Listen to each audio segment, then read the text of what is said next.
Okay.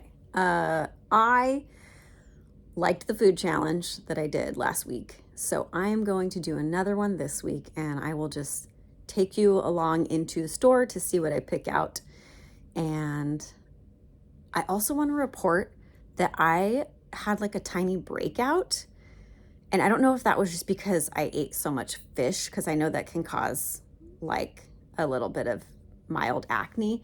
And for reference, I'm not typically somebody who gets pimples. I used to get I would get like one on my nose around my period when I was younger, but that for the most part has stopped for several years. And so I'm like, is this like oil from the fish? Am I having a new hormone change happening? Because hormone related breakouts usually for me would happen around here. So I don't know what this is.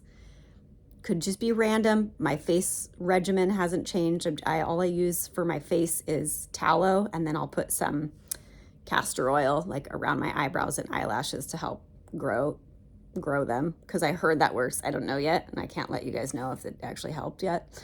And then I'll put some around my smile lines and the ever looming turkey neck that my phone decided to reveal to me that I have. So yeah, nothing's changed. I don't know why I started breaking out around here, but it's interesting because there's something going on, obviously, but it's always a mystery, isn't it? Well, I just tried to do my first full body workout in like 3 weeks, because I've only been doing like a little arms here and there, a little abs here and there, and walking.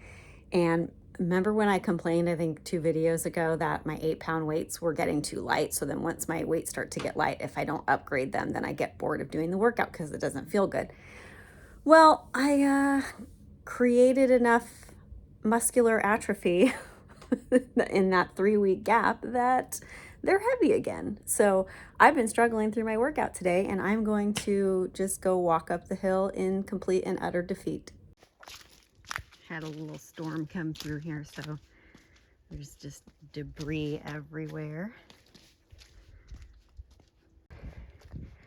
That's not supposed to be there. There's so much pine on the road up here, it smells like Christmas. One of the things I think I mentioned before was my heart palpitations. Those started my 3rd pregnancy, and I thought they were just hormone related, but they persisted just kind of sporadically, but in the last few years became like kind of chronic, to the point where I almost had some tests done.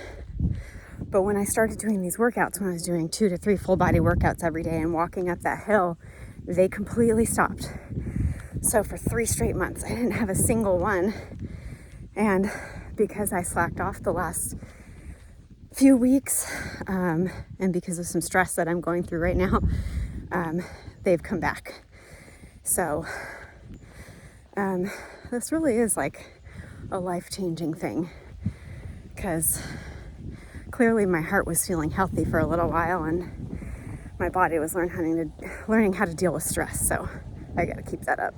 Okay, quick trigger warning. I am about to show food. If food in videos makes you want to eat, then you might want to skip this part.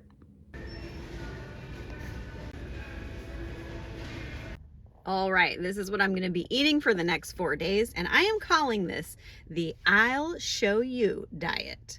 And my focus for this is basically soy.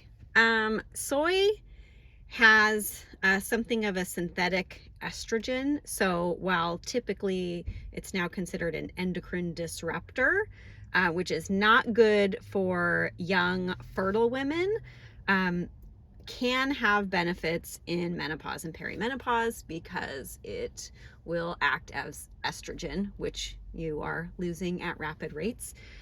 So it might be just a nice way to give yourself a little boost every now and then without having to go full-blown hormone therapy. So I'm not sure if this sushi is going to make it 4 days, so I may end up having to replace it on the 3rd day, some of it. But we'll see. I think it might be able to make it 4 days. So I can make my own miso soup because I have the miso curd right over here, and then I've got the tofu. I'm also planning on using the tofu as a breakfast option. Of course, you guys know I can still have my coffee with the cream foam. I will not ever do that to myself. I will not deprive myself in that way. And then, yes, technically Korean, and I was kind of doing a Japanese vibe here, but I also want to focus on fermented goods for my belly. So the miso curd, the kimchi, and the ginger are going to be sort of the helpers and highlights of this food challenge. Those are the updates. The last thing I want to mention is I'm going to do an ab workout challenge. I haven't picked a video yet. I'm gonna pick it by the end of the day, and I am going to start that tonight. So I will catch you in the next video.